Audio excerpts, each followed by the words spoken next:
met a gypsy. Did you see Carmichael posted today that battle between him and Everts at Motocross Nations? I was at that race. I was going to ask, were you there, or like, do you remember it? I would have been. How old would it was? What year did they say that was? 2004. Oh, nah, 3. It was 2003. It was the last year he was on that 250. Yeah, that was the first big race I ever went to as a kid. I remember driving over with my dad with a few friends, and I remember flying around the paddock on a mini bike, like in the fields.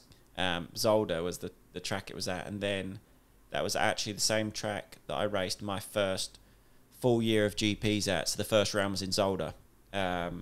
Unreal track, obviously you've seen it in the videos. Yeah, it was good, but they never raced there again after that. So they raced Des Nations, and I think Zolder 2006 was the last time they raced it. But yeah, it's just unreal, that video. Man, I remember being there. That's crazy. Yeah, I was literally watched it before we did this, and I was sitting down on the toilet watching that video. My legs went numb. I watched it so many times.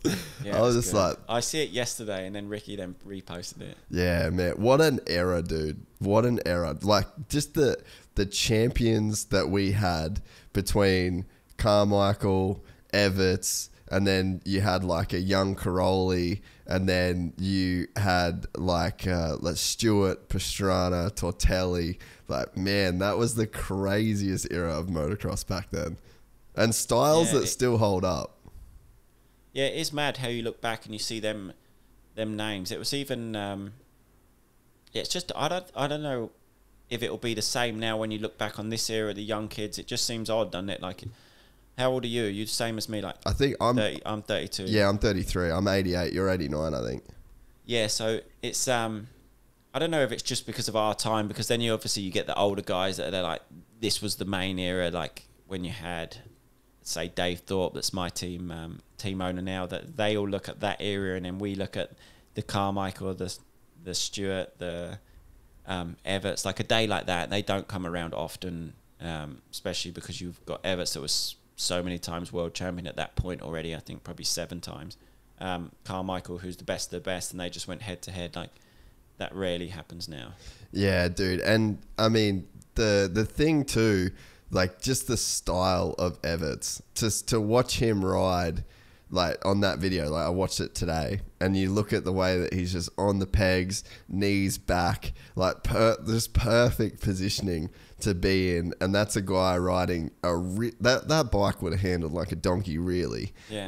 Like, when you compare it to, let's say, like a factory KTM, or I don't know, maybe they did handle good for, the conditions, like way softer, maybe they were more rideable. But to see, like, you think most sports, the way that the game is played changes so much. I think that with guys like Chase and Jet, we're only just now seeing like another big change in the way that bikes are ridden, in a way. But, to have like that era of guys, it's like to see a guy that won. He started winning in the mid-90s, Everts, and it's like that style could still carry through. It's like no wonder why he won for so many years, because he obviously just had something technically that other guys just didn't have. Yeah, when you watch now, it's the whole thing, how it all changes. It's changed a lot, but then at the same time, it's not changed a lot, because like you said, Stefan's riding then what people are still teaching now. Do you know, like he was, but then you have riders like, well, before that, do you know that were doing the same things, that were like, they were technically unbelievable on a bike, but still Everts now, what he was doing then to what riders are doing now, it's that basic technique. So you can see he makes it look so easy, but then you've got Carmichael there that's still just ragging it around the outside of him, and then Stefan just slowly does a little turn and shoots up the inside. So it's just mad. I think the whole thing with the bikes and how different they were then, I think it separated the riders a lot more than it does now, as such, because I think that it levels everything up with how good everyone's bike is now. And I think then you can see how different the bikes were, where now everyone's bikes are the same. Do you know what I mean? They're very similar. Where there you've got Carmichael on a 2-stroke, just absolutely pinned, and then you've got Stefan on the 4-stroke that was quite new at that time, I believe. I think that would have been the first or second year maybe of that bike. Yeah, it's definitely early. But the difference in riding style is just ridiculous. The difference in bikes ridiculous, but they're still head to head. Whereas now you would never get that. No. You know, like you're not going to get someone trying to race someone. If they are on a two-stroke, they can't compete at that level. Nah. No. When you finish your O2, you've got to try, like, talk to Carmichael's dude and just get the rolled down bars. Just try and get some sort of specs on how he ran that bike, because even in that video, it's just like, how did he do that? And I remember there was so many guys, like Matt Moss used to do it in Australia. Ty Simmons used to do it, where they just like rolled back. They had the Carmichael bent. That just doesn't work. Like, how he did that. What, they actually raced, they done that to race? Yeah. Because he done it? Yeah. Really? Dude, Ty Simmons. The Searle actually done that in Europe. He run his bars always way down. Yeah, man. But no one does that now. Like, everyone's bars would be within like a degree or two of each other's these days. I remember we went to Townley's and did his riding tours that he does man, that's something you guys should go do content wise when the world opens up and it's easy to do. Fuck, it's so good, man. But we went, and there was this one turn, there was like this triple up this big hill, and I couldn't get the turn before it right at all, and I was like, it's just not, it was like a weird sort of downhill into like a big bowl turn, and then you go up, and I just couldn't get momentum.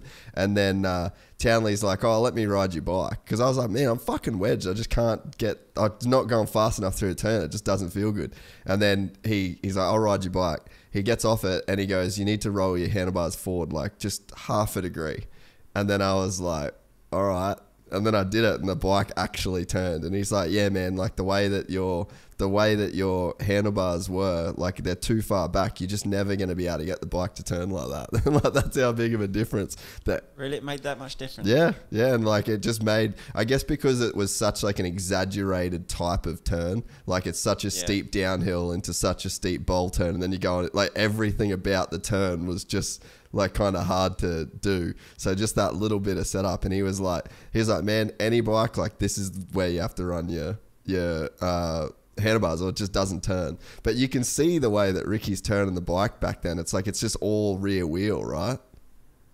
Yeah, he's just flat out.